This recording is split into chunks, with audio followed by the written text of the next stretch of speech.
13일자 말씀입니다. 사사기 5장 19절부터 31절까지 우리 한 절씩 교독하겠습니다. 사사기 5장 19절부터 31절 저부터 한 절씩 교독하겠습니다. 왕들이 와서 싸울 때에 가나안 왕들이 무기또 물가 다안악에서 싸웠으나 은을 탈취하지 못하였도다. 별들이 하늘에서부터 싸우되 그들이 다니는 길에서 시스라와 싸웠도다. 기손강은 그 무리를 표류시켰으니 이 기손강은 옛강이라 내 영혼아 네가 힘 있는 자를 밟았도다. 그때 군마가 빨리 달리니 말급소리가 땅을 울리도다. 여호와의 사자의 말씀에 메로스를 저주하라. 너희가 거듭거듭 그 주민들을 저주할 것은 그들이 와서 여호와를 돕지 아니하며 여호와를 도와 용사를 치지 아니함이니라 하시도다. 겐사람 헤벨의 아내 야엘은 다른 여인들보다 복을 받을 것이니 장막에 있는 여인들보다 더욱 복을 받을 것이로다. 시스라가 물을 구하매 우유를 주되 곧 엉긴 우유를 귀한 그릇에 담아 주었고 손으로 장막 말뚝을 잡으며 오른손에 일꾼들의 방망이를 들고 시스라를 쳐서 그의 머리를 뚫되 곧 그의 관자놀이를 꿰뚫었도다. 그가 그의 발 앞에 구부러지며 엎드러지고 쓰러졌고 그의 발 앞에 구부러져 엎드러져서 그 구부러진 곳에 엎드러져 죽었도다. 시스라의 어머니가 창문을 통하여 바라보며 창사를 통하여 부르짖기를 그의 병거가 어찌하여 더디 오는가 그의 병거들의 걸음이 어찌하여 늦어지는가 하며 그의 지혜로운 시녀들이 대답하였겠고 그도 스스로 대답하기를 그들이 어찌 노량물을 얻지 못하였으랴 그것을 나누지 못하였으랴 사람마다 한두 처녀를 얻었으리로다. 시스라는 채색 옷을 노력하였으리니 그것은 수놓은 채색 옷이리로다. 곧 양쪽에 수놓은 채색 옷이리니 노력한 자의 꿈이리로다 하였으리라. 함께 읽습니다. 여호와여 주의 원수들은 다 이와 같이 망하게 하시고 주를 사랑하는 자들은 해가 힘있게 도둠같게 하시옵소서 하니라. 그 땅이 40년 동안 평온하였더라. 아멘. 네, 오늘 본문은 어제 본문에 이어서 드보라와 아비노함의 아들 바락이 하나님이 주신 그 승리를 찬양하고 노래하는 그런 내용입니다. 왕들이 와서 싸울 때에 가나안 왕들이 무기또 물가 다안악에서 싸웠으나 은을 탈취하지 못하였도다. 별들이 하늘에서부터 싸우되 그들이 다니는 길에서 시스라와 싸웠도다. 이 별들이 하늘에서부터 싸웠다. 그래서 그들이 다니는 길에서 시스라와 싸웠다. 이 이야기는 물론 우리가 여러 가지로 해석을 할 수가 있겠지만 기본적으로 하나님의 도우심, 그러니까 하나님의 전쟁, 하나님이 주도하시는 전쟁임을 우리에게 암시하고 있는 말씀입니다. 이 땅에서 드보라와 바락이 그리고 그들의 군대가 이 시스라와 맞서 싸우는 것으로 보이지만 그러나 사실은 하늘에서부터 하나님의 군대가 이 시스라와 싸우고 있는 이 시스라를 지배하는 시스라를 이끄는 사탄 마귀 이 영적인 세력과 전쟁하는 이 영적인 전쟁의 본질을 우리에게 보여주고 있는 것이죠. 그것이 요한계시록이 우리에게 보여주고 있는 통찰이기도 합니다. 이 땅의 세상과 세상의 권력자들 배후에 있는 붉은 용, 그 붉은 용과 교회의 전쟁, 붉은 용과 이 성도와의 전쟁, 이 붉은 용과 교회와 성도의 머리 대신 예수 그리스도와의 전쟁이 바로 이 땅에서 펼쳐지고 있는 영적 전쟁의 본질이다. 이 영적 전쟁의 본질을 볼 수 있는 통찰이 없으면 이 땅에서 하나님의 전쟁을 감당할 수가 없습니다. 하나님의 일을 감당할 수가 없는 것이죠. 왜냐하면 하나님의 일은 필연적으로 반드시 그것을 저항하는 사탄 마귀를 마주하게 되는 영적 전쟁이기 때문에 바로 이 땅에서 펼쳐지고 있는 이 모든 일들, 이 땅에서 펼쳐지고 있는 모든 전쟁들은 하늘에서 펼쳐지고 있는 전쟁을 볼 수 있는 눈이 열릴 때 비로소 감당할 수가 있게 되는 겁니다. 그래서 우리 그 안에 진리교회와 우리 그 안에 진리교회 모든 성도님들이 이 땅에서 펼쳐지는 이 하나님의 일, 하나님의 사역, 하나님의 전쟁을 감당하기 위해서 바로 저 위에서 하늘 위에서 펼쳐지고 있는 이 영적인 전쟁의 본질을 우리 모두가 이해할 수 있게 되기를 축복합니다. 그 눈이 열리게 되기를 기도합니다. 그 눈이 열릴 때 비로소 우리가 이 땅에서의 모든 하나님의 전쟁, 이 땅에서 펼쳐지고 있는 모든 하나님의 일들이 저 하늘의 자원을 받지 않고는 저 하늘에서부터 공급되어지는 영적인 자원을 공급받지 않고는 아무것도 감당할 수 없게 된다는 사실을 깨닫게 되는 것이고 그리고 그것을 깨닫게 될 때 우리는 기도의 자리로, 말씀의 자리로, 영의 양식을 먹는 그와 같은 자리로 우리가 나오게 되어 있다라는 겁니다. 우리가 하는 모든 일들이 그렇습니다. 우리가 이 땅에서 하는 모든 일들, 직장에서의 일, 가정에서의 일, 이 세상에서 우리가 감당하는 모든 일들이 다 하늘로부터 주어지는 죄송합니다. 영적 자원을 공급받지 않고는 우리가 감당할 수 없습니다. 그래서 오늘 이 새벽에 하나님, 우리가 이 땅에서 펼쳐지고 있는 이 모든 영적 전쟁을 감당할 수 있는 영적인 권세, 우리가 이 땅에서 하나님의 나라와 의를 위해서 수고하며 애쓰는 그 모든 사명, 그 모든 사역을 통해서 열매 맺는 삶, 이 땅에서 우리가 행하는 모든 일들, 가정 안에서의 일, 또 직장 안에서의 삶, 이 땅에서 행하는 모든 일들을 감당할 수 있는 그 하늘에 속한 영적인 자원을 공급받아서 이 세상에서 하나님의 열매를 맺는 그런 하나님의 사람들이 다 되게 도와 주시옵소서. 그런 은혜가 저와 여러분들 모두에게 이 새벽에 임하게 되기를 예수님의 이름으로 축복합니다. 그런 의미에서 이 새벽 기도의 시간은 우리에게 생명과 같은 시간입니다. 이 새벽에 하늘로부터 주어지는 영적 자원을 공급받고 오늘 하루의 일과를 시작할 때, 그때 우리의 가정에 하나님의 열매가 맺는 것이고, 우리의 삶에 정말 하나님만이 주실 수 있는 그런 열매와 승리를 경험하게 되는 것이죠. 그런 의미에서 이 새벽에 나온 우리 모두를 예수 그리스도로 축복하고, 저와 여러분들의 삶에 그와 같은 하늘의 영적 자원으로만 만들어질 수 있는 그런 놀라운 열매들이 맺어지는 저와 여러분들의 삶이 되시기를 예수님의 이름으로 축복합니다. 한 번은 제가 기도하는 가운데 그런 어떻게 보면 뭐 환상이라고 말하면 좀 너무 거창하고 또 제 마음속에 그냥 떠오르는 그 그림을 한번 생각한 적이 있는데, 사실은 제가 예전에 한번 그 데이트 신청을 할 때 제 아내한테 데이트 신청을 할 때 결혼 전에 조화를 선물한 적이 있습니다. 치명적인 실수죠. 데이트를 하는데 조화를 선물을 했으니 이건 정말 이거는 뭐 연애를 안 하겠다는 얘기나 마찬가지인데, 근데 그 조화를 주는 순간 알더라고요, 이게 조화라는 거를. 그리고 그다지 표정이 좋지 않았습니다. 그리고부터 제가 그 연애사에 이제 광야의 길이 시작이 된 건데, 그때 제가 깨달은 게 있어요. 이 조화는 꽃의 모양은 있지만 꽃의 능력이 없다. 여기 이제 생화가 있는데요. 이렇게 생화롭게 헌신하는 게 이게 의미가 있습니다. 아주 의미가 있습니다. 이게 조화와 생화는 본질적인 차이가 있어요. 근데 여러분, 우리가 아무리 열심히 노력을 하고 아무리 연구를 해도 생화는 맺혀지지 않습니다. 생화를 우리가 인간이 만들 수가 없습니다. 조화는 사람이 기술을 가지고 이렇게 저렇게 오리고 이렇게 저렇게 붙여가지고 꽃의 모양을 만들어낼 수 있죠. 사람이 만들어낸 열매예요, 조화는. 사람의 지혜, 사람의 기술, 사람의 방식으로 만들어낸 사람의 열매입니다. 물론 생화와 같은 비슷해 보이는 그런 모양을 사람들이 연출을 해낼 수는 있습니다. 아주 정교한 기술을 가지고. 그러나 아무리 정교한 기술을 가지고 꽃에 가까운, 생화에 가까운 꽃을 만들어낼 수는 있지만 여전히 그거는 천조각이고 플라스틱 조각이다. 그런데 이 가지와 같은 게 나무에 붙어만 있어도 이렇게 아름다운 열매와 이런 생화들, 이건 하나님의 작품이거든요. 여러분, 우리가 눈에 보이는 이 생화는 사람이 만든 게 아닙니다.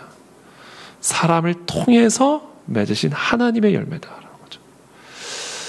우리가 장례식장에 가면 생화로 쫙 이제 치장을 하죠. 근데 우리가 마지막 순간, 우리가 우리의 눈을 감는 그 마지막 순간, 우리의 삶을 돌아봤을 때 내 삶이 그 조화와 같은 내 방법, 내 지혜, 내 생각, 내 능력으로 일구어낸 조화로 가득한 인생이 될 것이냐, 아니면 정말 하나님만이 하실 수 있는, 하나님이 일하심으로써 나를 통해서 맺으신 그 생화와 같은 열매로 내 삶에 가득하고, 그리고 사람들이 내 삶을 통해서 그와 같은 생화의 향기와 그 생화의 아름다움을 보게 될 것인가, 내 인생은 어떤 꽃으로 장식이 될 것인가, 죽은 다음에 생화로 장례식장에 꾸며진 게 무슨 의미가 있습니까? 3일 지나면 다 갖다 버려질 생화인데.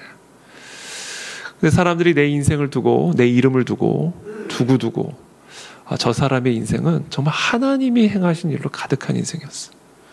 하나님만이 하실 수 있는, 저 사람을 통해서 하나님이 행하신 그 놀라운 일들을 목도하고 또 이야기를 하고 노래를 하고, 그것을 대를 이어서 우리 아버지는, 우리 어머니는, 우리 형님은, 우리의 가족에 이런 분이 이런 열매들을 맺으셨다는 얘기를 두고두고 이어간다면 이것이 얼마나 그 가정과 가문의 큰 영광이요, 우리 교회의 큰 영광이요, 또 하나님의 나라와 하나님의 나라에 얼마나 큰 영광이겠습니까?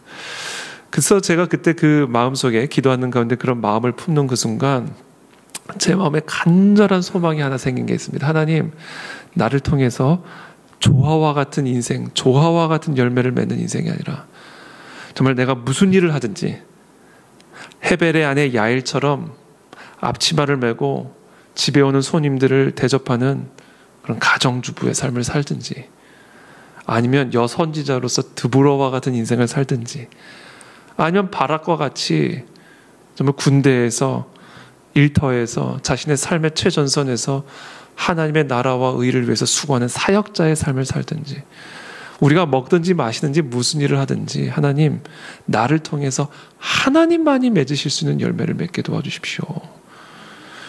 그 열매는요, 크고 작음이 없어요. 하나님이 맺으신 열매는 크고 작음이 없다. 왜? 하나님이 맺으신 열매이기 때문에 그것 자체로서 상급이고요, 그것 자체로서 열매입니다. 하나님, 내 인생이 그런 인생이 되게 도와주십시오. 정말 나의 마른 가지와 같은 나의 손을 통해서, 마른 가지와 같은 나의 지혜를 통해서, 아니 마른 가지와 같은 나의 삶을 통해서 모든 사람들이 인정할 수 있는, 저건 하나님이 하신 일이, 저 일을 통해서는 하나님의 향기가 느껴져, 저 열매를 통해서는 하나님의 신성이 보여 라고 고백할 수 있는 그런 인생이 되어지기를 예수 그리스도의 이름으로 축복합니다. 23절에 여호와의 사자의 말씀에 메로스를 저주하라.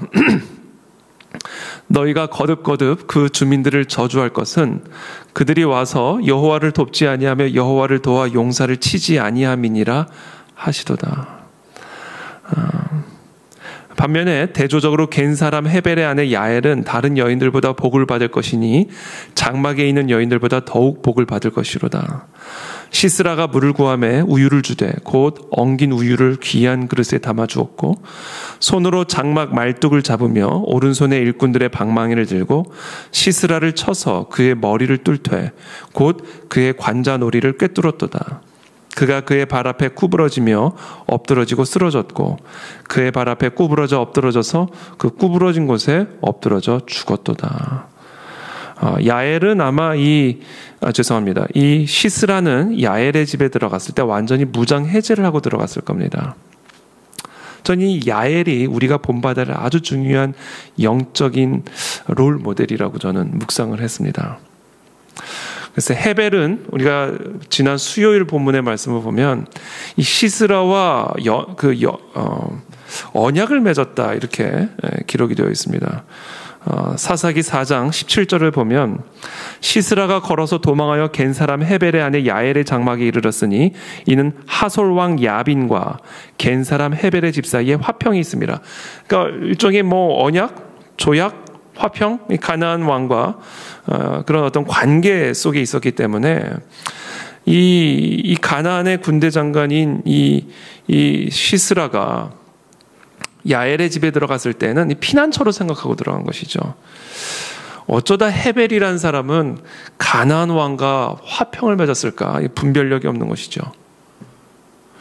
이 분별력이 없는 거예요. 우리가 사실 이게 좀 조심스러운 표현이긴 하지만 이 남성들이 세상 일을 하다 보면요, 이 분별력을 잃어버릴 수가 있게 됩니다. 세상과 일을 하기 때문에. 세상 사람들과 일을 하고 세상 사람들과 함께 살아가게 되기 때문에 이 가나안 왕과 이 언약을 맺기가 쉽습니다. 화평 조약을 맺기가 쉽습니다. 그래야 사업이 진행이 되고, 그래야 삶이 어떻게 보면 좀 이렇게 부드러워질 수가 있기 때문에 어느 정도 타협을 하게 되고 화평 조약을 맺기가 쉽죠. 근데 야엘은 아는 거죠. 화평 조약은 맺었지만 틀린 거다. 어떻게 가나안 왕과 화평 조약을 맺냐. 이게 참 돕는 배필의 역할인 것 같아요. 기도하는 아내, 그렇죠? 남편을 위해서 중보하는 아내가, 이 남편의, 저는 이렇게 묵상을 한 거죠. 저의 묵상입니다. 이 남편의 잘못된 선택, 남편의 타협하는 선택, 영적으로 반드시 문제를 일으킬 수 있는 그런 문제를 야엘이 앞치마를 메고 해결해 주는 거죠. 앞치마를 메고. 저는 이게 참 돕는 배필이 아주 좋은 본이다라고 저는 생각을 합니다. 모든 남자가 그렇다는 얘기는 물론 아닙니다.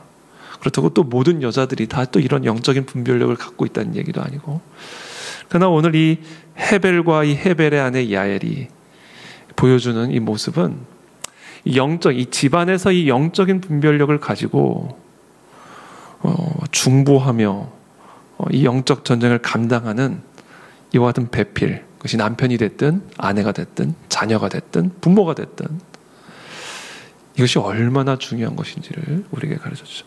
저와 여러분들의 가정에 이와 같은 돕는 배필이 있게 되기를 축복합니다. 저와 여러분들이 그와 같은 사명을 감당하게 되기를 바랍니다. 하나님, 우리의 가정에는 이 가나안과 타협을 맺는 일은 없게 도와주십시오. 가나안의 신과 언약을 맺는 일들은 일어나지 않게 도와주십시오. 우리 모두에게 영적인 분별력을 주셔서 혹시라도 우리 가정에, 우리의 가문 안에 이와 같은 우상이 흘러들어오고 있지는 않은지, 이와 같은 가나안 왕과 언약을 맺어 저주로 끌려가는 일들이 일어나고 있지는 않은지, 그것과 맞서 싸울 수 있는 그런 엄마가 되게 하시고 아빠가 되게 하시고 부모가 되게 하시고 자녀가 되게 도와 주시옵소서. 이 영적인 분별력, 앞치마를 메고 우유를 섬기는 것처럼 보이지만 우유를 내려놓고는 말뚝을 잡고 방망이를 들고 시스라의 관자놀이를 꿰뚫어 버릴 수 있는 영적 권세와 분별력을 가지고 있는 이런 여인이 우리 엄마라면 얼마나 좋을까. 이런 여인이 만약에 우리 아버지라면 그 가정이 얼마나 든든할까. 그런 가정 안에서 자라나는 우리 아이들은 얼마나 건강할까. 28절에 시스라의 어머니가 창문을 통하여 바라보며 창사를 통하여 부르짖기를 그의 병거가 어찌하여 더디오는가. 시스라의 어머니의 비참한 모습을 대조적으로 보여주죠. 그의 병거들의 걸음이 어찌하여 늦어지는가. 이 자신의 아들을 향한 이 사랑하는 어머니의 마음이죠. 근데 이 어머니는 시스라의 어머니예요. 너무나 안타깝죠. 29절에 그의 지혜로운 시녀들이 대답하였겠고 그도 스스로 대답하기를 그들이 어찌 노량물을 얻지 못하였으랴. 그것을 나누지 못하였으랴. 참 여기서 표현이 재밌어요. 그의 지혜로운 시녀들이 대답했을 거라는 거예요. 시스라의 어머니의 질문에 대해. 어째서 내 아들이 이렇게 더디오는가? 전쟁을 나갔으면 반드시 분명히 이기고 승전보를 울리며 돌아올 우리 아들이 왜 이렇게 안 오고 있는가? 그때 지혜로운 시녀들이 대답하였겠고 그도 스스로 아마 그 여인 주변에 있는 지혜로운 시녀들이 그렇게 대답했을 거라는 거예요. 그리고 지혜로운 자기 자신 시스라의 어머니도 스스로에게 대답했을 거예요. 그들이 어찌 노량물을 얻지 못하였으리요. 그것을 어찌 나누지 못하였으리요. 아마 사람마다 다 한두 처녀를 얻어가지고 전리품을 챙겨가지고 돌아오리로다. 반드시 이겼을 것이다. 그러나 우리가 잘 알다시피 한 여인의 말뚝에 관자놀이가 뚫려 죽어져 있는, 쓰러져 있는, 구부러져 있는 이 시스라의 모습을 이 시스라의 어머니와 아주 대조적으로 집에서 창문을 통하여 자신의 아들이 전리품을 들고 승전보를 울리며 돌아올 것을 기대하고 있는 그 시스라의 어머니와 아주 대조적인 모습으로 우리에게 보여주고 있는 것이죠. 세상의 지혜, 세상 아주 되게 어떻게 보면 되게 어떻게 보면 되게 뭐랄까요, sarcastic한, 아주 냉소적인 그런 표현이, 지혜로운 시녀들이 대답했을 거고, 지혜로운 그 시스라의 어머니 자신도 대답했을 거라. 아니, 그렇게 세상적인 무기로 무장한 시스라가 패하고 돌아올 리가 있는가.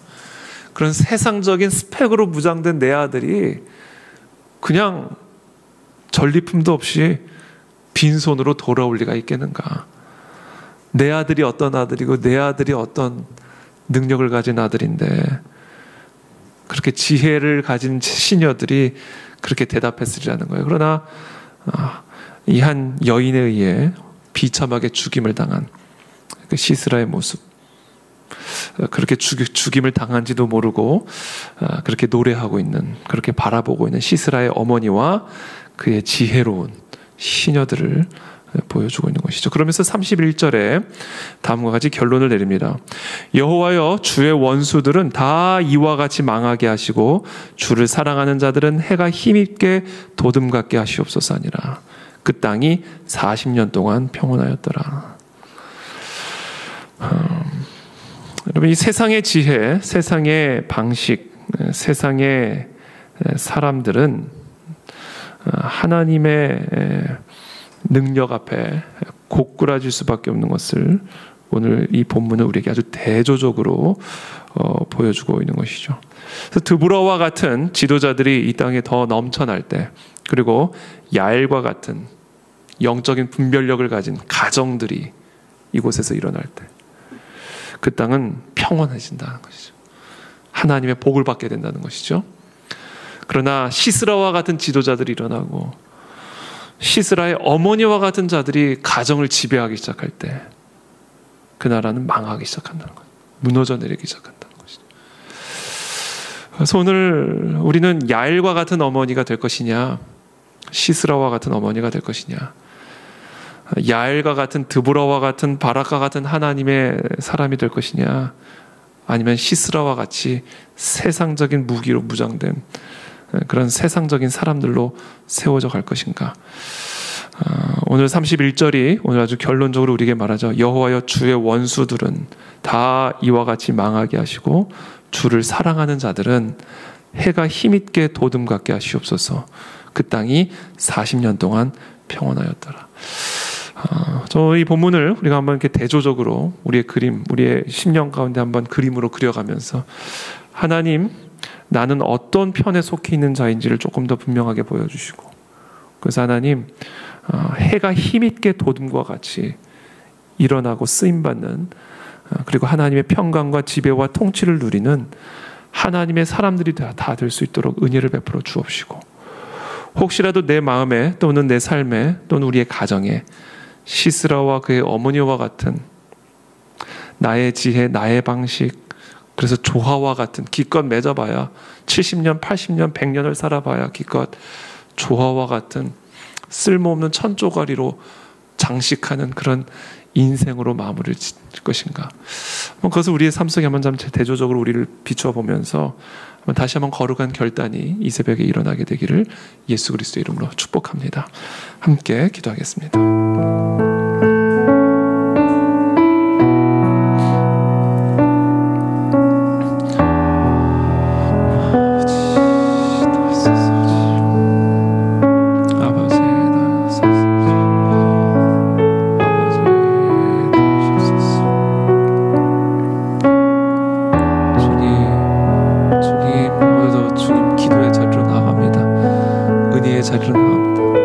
말씀의 자리로 나아갑니다. 하나님, 오늘 우리에게 드보라에게 부어주셨던 지혜와 능력을 부어주시고 야엘에게 부어주셨던 그 분별력과 능력을 부어주셔서 하나님, 정말 하나님의 나라와 영광을 위해서 아름답게 정말 쓰임받고 열매 맺는 그런 인생이 되게 도와주십시오. 우리의 삶에 시스라와 시스라의 어머니와 같은 모습들이 있다면 주님, 그것들을 제하여 주십시오. 오늘도 그 은혜의 보좌 앞에 하나님만 의지하며 나아가는 그런 능력의 시간, 은혜의 시간 다 될 수 있도록 우리 모두를 축복하여 주시옵소서. 살아계신 하나님, 감사합니다. 오늘도 은혜의 보좌 앞에 나아갑니다. 주님, 아버지를 떠나서는 우리는 아무것도 할 수 없습니다. 하나님, 우리는 마른 가지와 같은 존재들이지만 그러나 포도나무에 붙어 있을 때 포도와 같은 열매를 맺는 인생이 될 수 있음을 오늘 이 새벽에 다시 한번 기억하게 도와주옵시고, 시스라와 같은 인생, 시스라의 어머니와 같은 삶이 아니라 드보라와 같은, 야엘과 같은 그런 하나님의 열매를 맺는 인생 다 되어질 수 있도록 오늘 우리 모두에게 은혜를 베풀어 주옵소서.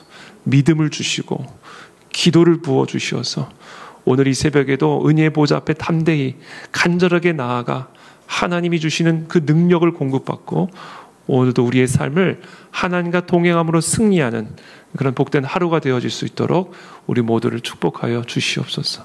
예수 그리스도의 이름으로 기도합니다. 아멘.